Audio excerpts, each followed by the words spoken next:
The motion is adopted. $850 billion taxpayer dollars. The price of greed, incompetence, and a lack of oversight on Wall Street and, of course, in Washington. Even when the initial cost of the plan was $700 billion, many Americans were outraged. This is exactly not what I want to happen. I'd like my tax dollars to go somewhere else. You're expecting us taxpayers to bail out Wall Street? By the way, did you notice the rhetoric involved during that week of frantic lobbying? The change in political labeling. Faster than you could say free fall, lawmakers went from talking about a bailout. This is a $700 billion bailout. There needs to be some understanding that this bailout. To pitching a rescue plan. Failure to pass the economic rescue plan. I was hopeful that the improved rescue plan. Congress quickly learned that hardworking Americans have very little sympathy for fat cats on Wall Street. So they brought the issue home. This is about Main Street. But more importantly, to guarantee the prosperity of Main Street. Slick packaging in the business of politics. And Treasury Secretary Henry Paulson still maintains taxpayers should get their money back from the bailout plan, and then some. This is an investment, not an expenditure, and there is no reason to believe that this program will cost taxpayers anything. Really? Well, Mr. Paulson, can I call you Hank? Let's be frank, Hank. This bailout bill sold to the American public as an emergency response is actually packed with pork. Probably not surprising, considering the original 3-page bill ballooned to almost 500 within days. Morris Jones now with just some of the so-called extras that helped to buy the necessary votes for final approval. Do we really know what's in the massive bailout bill? Just consider all the special projects. Rum tax relief for Puerto Rico and the Virgin Islands. Newman slams the law. Economic perks for racetracks and Hollywood production tax credits. Here we go. Ready? We are beyond angry, and it's almost like the 5 stages of death, where you get to a point where you're in acceptance. Even if you agree with some of this so-called pork, Congress could have written all of it into a different bill, not the bailout, except for one reason. They had to do this because they were buying votes. Buying votes is nothing new in Washington, and voters return the favor by re-electing their favorite porkers. Even as watchdog and voter groups complain, Congress still isn't getting the message. When will they get it? When will they understand that people are mad and they're not going to take it anymore? I'm Morris Jones, American Crossroads. When the first bailout bill was rejected, the markets plunged. It's going to take a while to restore confidence in the financial system. Strangely enough, when the second version was approved and signed by President Bush, the markets plunged. It's been a very hectic time for brokers and financial advisors fielding calls from panicked investors. They want to know, when's the pain going to stop? And the answer to that question is we don't know. The top budget analyst in Congress says retirement savings plans have taken a huge hit over just the past year. At last word, retirement plans are down as much as $2 trillion as a result of this economic crisis. But it is comforting to know that our federal lawmakers are so concerned about our pain. Just look at this House Education and Labor Committee hearing and all of the representatives who weren't even there. Wait a minute, let's count. I don't think this guy's even on the panel. 1, 2, 3, 4, 5, 6, 7, 8. 8 U.S. so-called representatives who think that your retirement is important enough to at least show up. Whoa, their concern is touching. I'm almost moved to tears.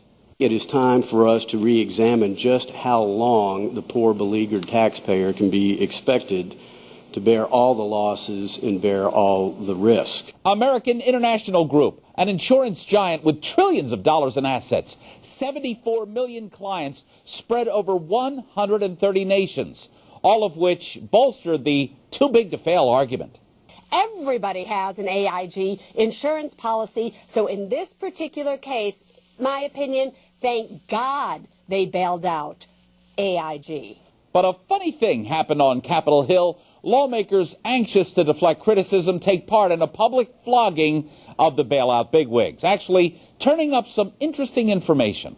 I think you should be apologizing to the American people for your mismanagement. Just days after AIG was bailed out by the feds for $85 billion, some of their insurance salesmen went to an exclusive California resort to the tune of $443,000. AIG spent, listen to this one, $23,000 at the hotel spa and another $1,400 at the salon.